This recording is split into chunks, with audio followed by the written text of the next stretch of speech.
60대로 돌아간다면 꼭 해야 할 5가지가 있습니다. 이 한마디가 당신 마음을 두드리면 좋겠어요. 살다 보면 어느 날 문득 이런 생각이 듭니다. 그땐 왜 그랬을까? 그 시절의 나에게 다시 한번 기회를 준다면 무엇을 다르게 할까? 하지만 인생은 되돌릴 수 없죠.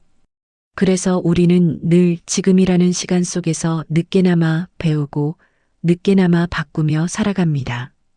그런데요, 80을 넘긴 한 어르신이 이런 말씀을 하셨습니다. 60대는 끝이 아니에요. 선택이 많아지는 나이예요. 그 말에 귀가 쫑긋했어요. 보통은 체력도 친구도 기회도 줄어든다고 생각하지만 그분은 오히려 선택의 폭이 넓어지는 나이라 하셨습니다. 왜일까요? 그분의 눈빛은 봄날의 햇살처럼 반짝였고 그분의 말은 오래된 나무의 나이테처럼 단단했습니다. 60대 때 내가 나를 돌보지 않았다면 지금의 평화는 없었을 거예요. 짧은 문장이었지만 가슴속 깊이 스며들었습니다. 우리가 흔히 노년을 생각할 때 떠올리는 건 줄어드는 것들입니다. 몸의 힘, 사회적 역할, 새로운 가능성들. 하지만 어르신은 정반대로 말했습니다. 그건 줄어드는 게 아니라 본질로 돌아가는 과정이에요. 생각해보면 그렇습니다. 젊은 시절엔 사회가 정한 길을 따르느라 나 자신을 돌볼 여유가 없었지요. 가족을 위해, 일터를 위해, 남의 기대를 위해 살아오느라 나를 위한 삶은 늘 뒤로 미뤄두었을지도 모릅니다. 그러나 이제 시간은 느려졌고 마음은 깊어졌습니다. 이제야 비로소 나의 인생을 다시 그릴 수 있는 순간이 찾아온 것이죠. 오늘 영상은 80살 어르신의 생생한 목소리에서 시작됩니다. 그분이 60대로 돌아간다면 꼭 할 일이라 말한 5가지, 그건 화려한 성공의 비밀이 아니라 평안하게 오래 사는 기술이었습니다. 영상이 시작되기 전에 구독과 좋아요, 알림 설정을 눌러주세요. 여러분의 작은 클릭이 영상을 만드는 큰 힘이 됩니다. 그럼 이제 삶의 무게를 가볍게 내려놓고 다시 나답게 살아가기 위한 첫걸음, 지금부터 함께 들어보시죠. 몸은 하루아침에 무너지는 게 아니에요. 오랫동안 무시한 작은 신호들이 쌓여서 스스로 포기하는 거예요. 어르신은 그렇게 말하며 자신이 60대에 깨달은 첫 번째 지혜를 들려주었습니다. 그것은 바로 나를 먼저 챙기는 시간, 즉 자기 자신을 다시 받아들이는 법이었지요. 박정자 어르신은 60세가 되던 해 남편을 먼저 떠나보내고 혼자가 되었습니다. 그 뒤로는 하루가 참 길었습니다. 식탁에 놓인 밥그릇이 너무 조용했고 누구와도 대화를 나누지 않은 채 하루가 저물었지요. 그녀는 습관처럼 아침을 맞았지만 더 이상 이유를 모르고 일어나는 자신이 낯설었습니다. 하루 세끼를 챙겨도 식탁엔 늘 한 사람의 그림자뿐. 그 고요한 부엌이 그렇게 차가운 곳인 줄 그때 처음 알았습니다. 그 무렵 몸이 자꾸만 이상해졌습니다. 밤마다 손발이 붓고 무릎은 계단 몇 칸만 올라가도 시큰거렸습니다. 그녀는 나이 탓이겠지 하고 대수롭지 않게 넘겼지만 어느 날 아침 양파를 썰던 손이 떨려 칼이 떨어졌습니다. 그 순간 그녀는 깨달았어요. 아무도 내 몸을 대신 살아주지 않는구나. 그날 밤 그녀는 조용히 창문 앞에 섰습니다. 차가운 유리창 너머로 희미한 달빛이 비치고 그 속에 피곤한 얼굴에 자신이 비쳤습니다. 그녀는 속삭이듯 말했지요. 미안해. 이렇게 될 때까지 너를 몰랐구나. 그리고 그날 이후 자신에게 다짐했습니다. 내가 나를 다시 살려내자. 첫 번째로 바꾼 건 아침의 시작이었습니다. 예전엔 그저 식탁 위 어제 반찬을 데워놓고 멍하니 혼자 밥을 삼키며 하루를 흘려보냈지만 이젠 하루의 첫 10분을 나를 깨우는 시간으로 삼았습니다. 커튼을 열어 햇살을 들이고 창문을 열어 찬 공기를 맞으며 손끝으로 가슴을 톡톡 두드렸습니다. 오늘은 나를 살릴 하루야. 그녀는 그렇게 속삭였지요. 그 말은 주문이 아니라 선언이었습니다. 누구에게 들려주는 말이 아니라 오랫동안 외면해온 자신에게 바치는 약속이었습니다. 커피포트를 올리고 김이 오르는 냄비 소리를 들으며 벽에 걸린 젊은 시절의 사진을 바라봤습니다. 그 안에 자신은 햇살 속에서 활짝 웃고 있었죠. 그녀는 그 사진에 대고 조용히 말했습니다. 그때의 너를 다시 불러낼게. 이제라도. 그날 이후로 그녀는 하루를 다르게 살았습니다. 창문 앞에 서서 빛을 맞으며 숨을 고르고 몸의 작은 소리를 귀 기울여 들었습니다. 허리가 당기면, 괜찮아. 오늘은 천천히 하자. 손끝이 시리면 고마워. 아직 살아있구나. 그 단순한 대화가 하루를 지탱했고 그 따뜻한 반복이 삶의 온도를 다시 올려주었습니다. 3달쯤 지나자 놀라운 일이 일어났습니다. 어깨 결림이 사라지고 밤에도 숙면을 취하게 되었습니다. 동네 약국의 젊은 약사가 말했지요. 요즘 얼굴이 훨씬 밝아지셨어요. 좋은 일 있으세요? 그녀는 웃으며 대답했습니다. 응. 나한테 좋은 일이 생겼어요. 드디어 나를 돌보기 시작했거든. 그녀는 말했습니다. 몸을 돌보는 건 사치가 아니라 예의예요. 나를 돌보는 사람만이 남을 오래 사랑할 수 있어요. 그 말에는 인생의 무게와 평안이 동시에 묻어 있었습니다. 이제 그녀에게 건강이란 단순히 병이 없는 상태가 아니었습니다. 그건 자신과 화해하는 기술이었고 삶을 다시 품에 안는 방식이었지요. 지금 이 순간에도 우리의 몸은 조용히 말을 걸고 있습니다. 조금 쉬어가자. 물 한 잔 마시자. 햇살 좀 보자. 그 목소리를 들어주는 것이 바로 삶의 지혜입니다. 그러니 오늘 하루라도 잠시 멈춰서 거울 앞에 자신을 바라보세요. 괜찮아. 오늘부터는 나를 먼저 챙길 거야. 그 한마디가 평생의 약속이 됩니다. 그리고 어르신의 이야기는 여기서 끝나지 않았습니다. 몸을 돌보는 사람이 배우는 2번째 지혜, 그건 누구에게 기대지 않고 나를 세우는 힘이었습니다. 이제 그 이야기를 이어서 들어볼까요?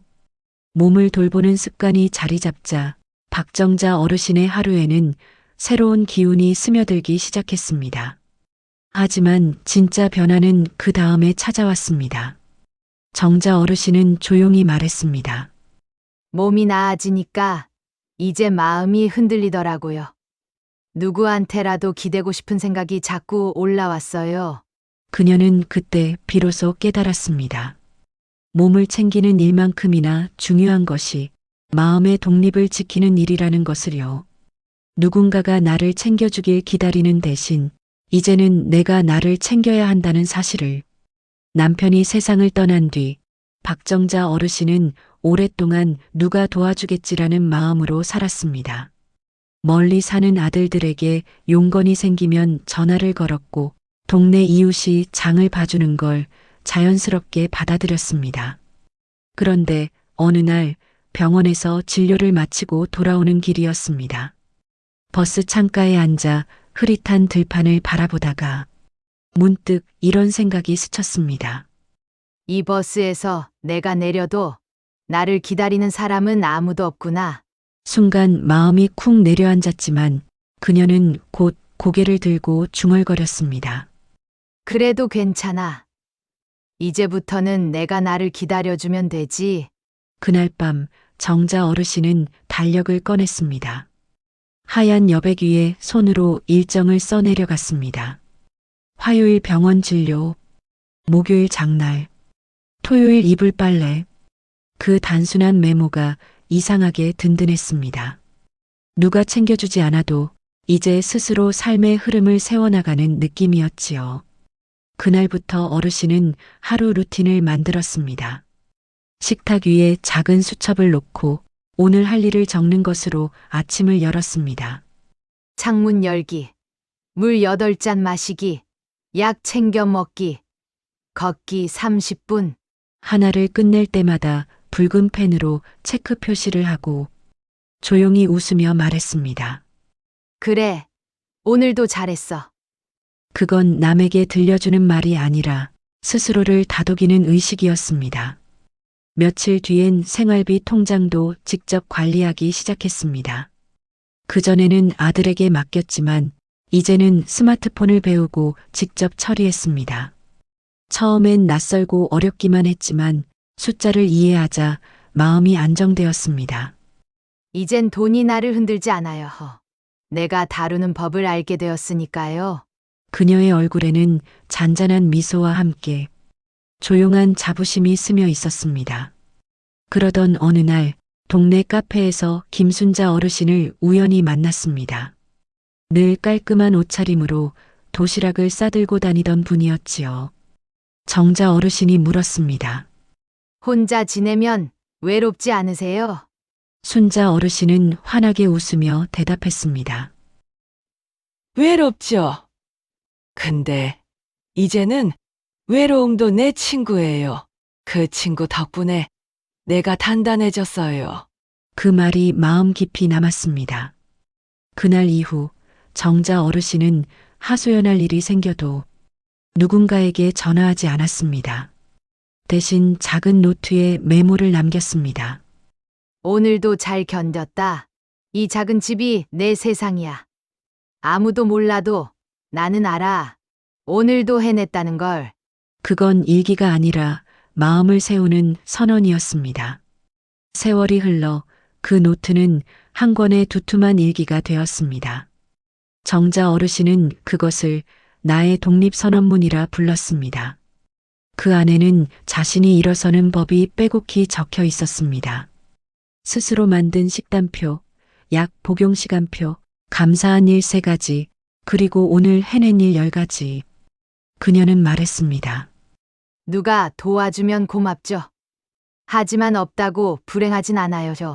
내 손으로 나를 세울 수 있으니까요. 이제 박정자 어르신의 집은 더 이상 쓸쓸하지 않았습니다. 창문을 열면 바람이 들어오고 커튼 사이로 흘러드는 햇살이 식탁 위에 작은 수첩을 비추었습니다. 그 수첩은 그녀의 하루를 지탱하는 가장 든든한 벗이었습니다. 자립이란 외로움을 없애는 일이 아니라 외로움 속에서도 자신을 잃지 않는 용기의 또 다른 이름이었지요. 그리고 박정자 어르신의 이야기는 여기서 끝나지 않습니다. 몸과 마음이 단단해진 그녀는 이제 느림의 시간 속에서 새로운 능력을 피워내게 됩니다. 그 3번째 지혜의 문으로 이야기는 천천히 이어집니다. 봄이 지나고 여름이 들어설 무렵 박정자 어르신은 자신의 걸음이 예전과 다르다는 걸 느꼈습니다. 시장까지 10분이면 가던 길이 어느새 25분이 걸렸고 버스 손잡이를 잡는 팔이 유난히 무거워졌습니다. 처음엔 그게 참 서러웠습니다. 나는 왜 이렇게 느려졌을까? 그녀는 혼잣말처럼 중얼거렸습니다. 집으로 돌아와 신발을 벗다가 그만 신발장이 휑한 거울에 비친 자신의 모습을 보고 한참을 멈춰 섰습니다. 굽은 어깨, 희미해진 눈빛, 마치 세월이 자신을 조금씩 뒤로 밀어내는 것 같았지요. 그날 밤 정자 어르신은 잠을 이루지 못했습니다. 창문 밖에서 매미가 울어댔지만 그 소리조차 너무 빠르게 흘러가는 세월처럼 들렸습니다. 그녀는 속삭였습니다. 이제 난 세상 속도를 못 따라가나 봐. 며칠 후 비가 내리던 오후였습니다. 장을 보러 나갔던 정자 어르신은 갑작스런 비에 우산도 없이 서 있었습니다. 비를 피할 곳을 찾던 그녀의 눈에 길가에 핀 하얀 백일홍 한 송이가 들어왔습니다. 그 꽃은 빗방울에 젖어 고개를 숙이고 있었지만 바람에 꺾이지 않고 묵묵히 서 있었습니다. 그녀는 그 앞에서 오래도록 멈춰 섰습니다. 그리고 문득 이런 생각이 스쳤습니다. 아, 느리게 피어도 괜찮구나. 빗속에서도 저렇게 자신만의 속도로 살아가는구나. 그날 이후 박정자 어르신의 하루가 달라졌습니다. 그녀는 이제 일부러 서두르지 않았습니다.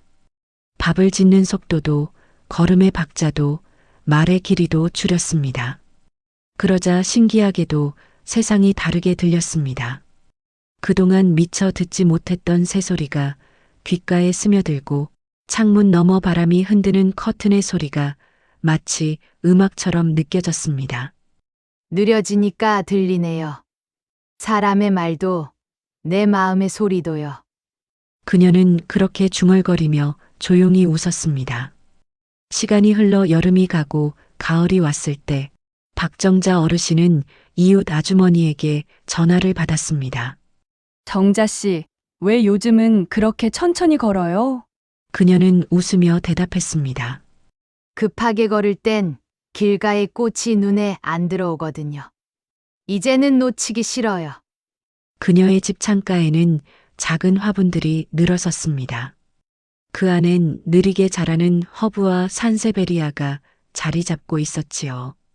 어르신은 그 식물들을 돌보며 하루를 채워갔습니다. 물을 줄 때마다 식물에게 이렇게 속삭였습니다. 조급해하지 마.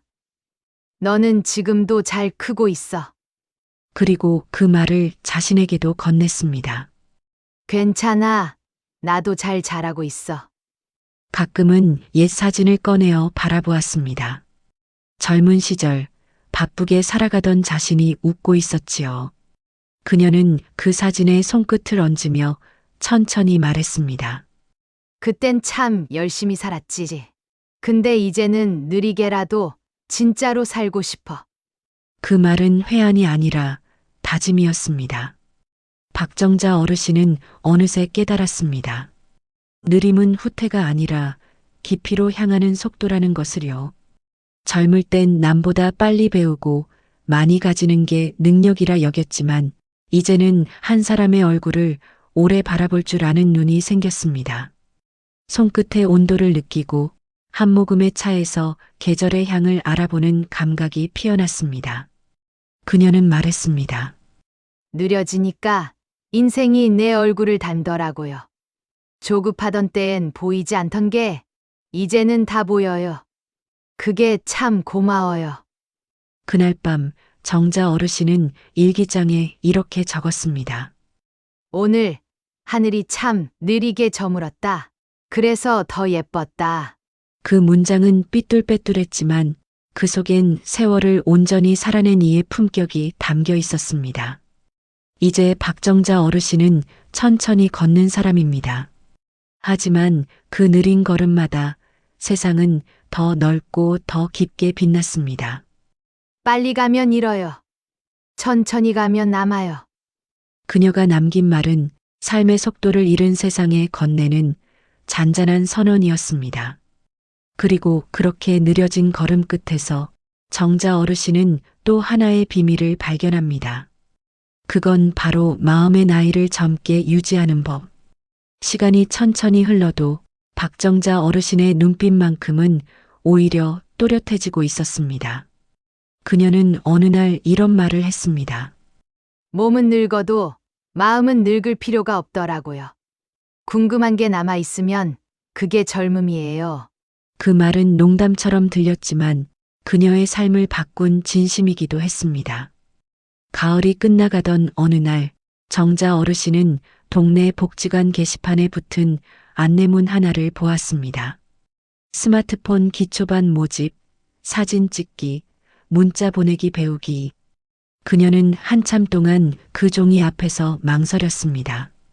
이 나이에 뭘 배우나. 하지만 마음 한쪽에서 무언가가 조용히 속삭였지요. 그래도 궁금하잖아. 그럼 도전해봐야지. 그날 오후 정자 어르신은 용기를 내어 수업 신청서를 냈습니다. 처음 교실 문을 열던 순간 심장이 쿵 내려앉았습니다. 칠판 앞엔 젊은 강사가 웃고 있었고 옆자리에 앉은 어르신들이 긴장한 얼굴로 휴대폰을 손에 쥐고 있었습니다. 첫 시간 강사가 말했습니다. 여러분, 오늘은 사진 찍기부터 해볼게요. 먼저 카메라를 켜볼까요? 그 말에 정자 어르신은 식은땀이 났습니다. 버튼을 아무리 눌러도 화면이 움직이지 않았지요.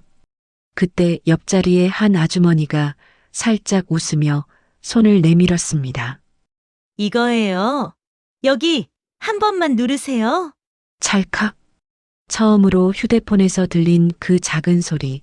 그녀는 그때를 평생 잊을 수 없다고 했습니다. 그 찰칵 소리가 내 심장 같았어요. 다시 살아난 것 같았죠. 그날 이후 박정자 어르신은 하루에 한 장씩 사진을 찍기 시작했습니다. 창문 너머로 떨어지는 햇살, 차 한 잔의 김, 벽에 걸린 가족 사진, 그리고 자신의 얼굴. 처음엔 어색했지만 점점 사진 속 자신을 사랑스럽게 바라볼 줄 알게 되었습니다. 예전엔 내 얼굴을 보고 주름만 세웠는데 이제는 주름 사이에 살아온 날들이 보여요. 정자 어르신의 호기심은 멈추지 않았습니다. 문자 보내는 법을 배우고 유튜브로 요리 영상을 찾아보고 온라인으로 일본식 정원 가꾸기 영상을 보며 메모를 했습니다. 하루가 짧게 느껴졌고 새로운 걸 배울 때마다 심장이 두근거렸습니다. 그녀는 말했습니다. 공부를 하니까 다시 설레요. 그 설렘이 마음을 젊게 해줘요. 어느 날 복지관 선생님이 물었습니다. 정자 어르신, 요즘은 어떤 게 가장 즐거우세요? 그녀는 한참을 생각하다가 웃으며 대답했습니다. 배우는 게 제일 재미있어요. 이 나이에 새 걸 배운다는 게 마치 새 봄이 오는 것 같아요. 그녀의 집에는 이제 작은 변화들이 자리했습니다. 식탁 옆 벽에는 자신이 찍은 사진들이 붙어 있었고 휴대폰 앨범에는 꽃, 하늘, 웃음이 가득했습니다. 그녀는 그걸 볼 때마다 말했습니다. 나 아직 살아있구나. 가끔은 손주에게 전화를 걸어 물었습니다. 얘, 이거 이모티콘은 어떻게 보내니? 손주의 웃음소리가 들리면 박정자 어르신은 어린아이처럼 깔깔 웃었습니다. 그 웃음소리 안엔 세월이 무겁지 않았습니다. 그녀는 말했습니다. 나이 든다는 건 세상과 멀어지는 게 아니에요. 다만 세상을 다시 배우는 거예요. 조금 늦게, 조금 다르게. 정자 어르신의 마음은 여전히 젊었습니다. 새로운 것을 배울 때마다 눈빛이 반짝였고 세상에 대한 호기심이 그녀를 살아있게 만들었습니다. 그녀는 하루의 끝마다 일기장에 이렇게 썼습니다. 오늘 처음으로 웃는 이모티콘을 보냈다. 손주가 할머니 귀여워요라고 했다. 세상에, 내가 귀엽다니. 그 문장을 적으며 정자 어르신은 혼잣말처럼 웃었습니다. 그래, 나 아직 괜찮아. 아직 설레는 마음이 있잖아. 그녀의 삶은 더 이상 반복이 아니었습니다. 느림 속에서도 배우고 혼자서도 세상과 연결되며 그 마음 안에는 여전히 봄이 피어 있었습니다. 박정자 어르신은 말했습니다. 마음이 젊으면 세상은 언제나 새로워요. 그게 늙지 않는 비밀이에요. 그리고 그녀의 이야기엔 마지막 한 장이 남아 있습니다. 삶을 가볍게 만드는 기술, 내려놓는다는 건 비우는 게 아니라 채워가는 일. 그 5번째 지혜로 이야기는 천천히 이어집니다. 겨울의 초입, 박정자 어르신의 창가엔 바람소리가 낮게 울리고 있었습니다. 나뭇가지는 잎을 다 털어내고 하늘은 그 어느 때보다 맑았습니다. 그녀는 말했습니다. 이제는 내려놓는 일이 나를 채우는 일이 되었어요. 예전엔 놓친 게 많았습니다. 사라진 얼굴들, 다 말하지 못한 사랑, 그리고 미처 감사하지 못했던 시간들. 그 기억들을 떠올릴 때마다 마음이 저릿했지만 이젠 그런 감정조차 고맙게 느껴졌습니다. 그리움도 내 삶의 일부였구나. 며칠 전 정자 어르신은 오래된 장롱을 정리했습니다. 남편의 셔츠, 오래된 기념사진, 돌아가신 어머니의 손수건이 조용히 잠들어 있었습니다. 그녀는 그것들을 하나하나 손끝으로 쓸어보며 마음속으로 인사를 건넸습니다. 고마웠어요. 이젠 괜찮아요. 그 손끝에서 눈물이 흘렀지만 그 눈물은 슬픔이 아니라 평화의 증거였습니다. 무언가를 버리는 것이 아니라 그 안에 남은 사랑을 깨닫는 시간이었지요. 정자 어르신은 요즘 하루에 한 번 해가 지는 방향으로 의자를 돌려놓습니다. 붉게 물든 빛이 벽에 번지면 그 색을 바라보며 조용히 숨을 고릅니다. 내려놓는다는 건 손을 놓는 게 아니야. 그저 잡고 있던 마음을 쉬게 하는 거야. 그녀는 스스로에게 그렇게 속삭입니다. 집안의 물건이 줄어들수록 그녀의 목소리는 오히려 따뜻해졌습니다. 공간이 비워지니 그 빈자리로 햇살이 깊숙이 들어왔습니다. 그녀는 말했습니다. 이젠 정막이 무섭지 않아요. 고요 속에도 숨소리가 있고 그게 나를 살려요. 그 말에는 세월의 지혜가 담겨 있었습니다. 예전에는 잘못한 일들을 떠올리며 자주 자신을 책망했지만 지금은 그마저도 부드럽게 내려놓습니다. 그때는 그게 최선이었으니까요. 그녀의 목소리엔 연민이 아니라 따뜻한 이해가 담겨 있었습니다. 스스로를 용서한다는 건 과거를 지우는 일이 아니라 그때의 자신을 품어주는 일이라는 걸 깨달은 것이지요. 이제 그녀는 새벽마다 잠에서 깨면 찬물을 올리고 창문을 엽니다. 차가운 공기가 볼을 스치면 그래. 오늘도 살아있구나. 그녀는 그렇게 하루를 시작합니다. 그리고 해질 무렵 창가에 앉아 노을이 사라질 때까지 바라봅니다.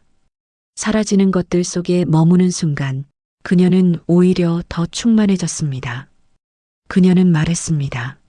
사람은 결국 마음을 비워야 채워져요. 손에 쥔 게 없어야 따뜻한 걸 잡을 수 있거든요. 그리고 그날 밤 일기장 마지막 장에 그녀는 짧게 이렇게 썼습니다. 내려놓는다는 건 바람에 등 돌리는 일이 아니라 바람의 온도를 느끼는 일, 떠나보낸 것들이 내 안에 남아 빛이 되는 일. 그래서 나는 오늘도 조금 가벼워진 마음으로 여전히 살아있다. 그녀의 글씨는 느렸지만 단단했습니다. 그 잔잔한 문장 끝에서 세상은 조용히 고개를 끄덕였습니다. 삶이란 결국 가벼워질수록 깊어지는 것. 그것이 박정자 어르신이 마지막으로 남긴 가장 고운 지혜였습니다. 삶은 참 이상합니다. 살아온 날이 쌓일수록 무거워질 줄 알았는데 박정자 어르신의 이야기는 우리에게 그 반대를 보여줍니다. 몸을 돌보고 마음을 세우고 느림을 배우고 새로움에 설레고 그리고 마지막엔 조용히 비워내는 일. 그 모든 것이 결국 하나의 길이었지요. 그녀는 인생을 이렇게 정리했습니다. 오래 사는 건 어려운 게 아니에요. 가볍게 사는 게 어렵지요. 그 말은 바람처럼 짧았지만 그 안엔 한 세대를 살아낸 무게가 담겨 있었습니다. 우리는 누구나 언젠가 정자 어르신의 나이에 닿습니다. 그때 기억해야 할 건 더 많이 가지려는 마음이 아니라 더 따뜻하게 바라보는 마음일 겁니다. 젊음이란 나이가 아니라 매일을 새로 배우려는 의지이니까요. 박정자 어르신의 하루는 이제 아주 단순합니다. 창문을 열어 햇살을 맞이하고 찻잔의 김을 바라보며 오늘도 고맙다 속삭입니다. 그 평범한 순간이야말로 그녀가 오랜 세월을 걸어오며 찾은 가장 깊은 평화입니다. 이제 우리에게 남은 일은 단 하나뿐입니다. 오늘 하루라도 나를 조금 더 다정하게 바라보는 일. 그렇게 자신을 다독이는 작은 순간이 당신의 내일을 환하게 밝혀줄 거예요. 햇살처럼 바람처럼 아무 이유 없이 따뜻하게 웃을 수 있다면 그것만으로도 우리는 이미 잘 살고 있는 겁니다. 그것이 고운빛의 지혜가 전하고 싶은 오늘의 마지막 인사입니다. 구독과 좋아요, 알림 설정으로 이 마음의 등불이 당신의 하루에도 닿길 바랍니다.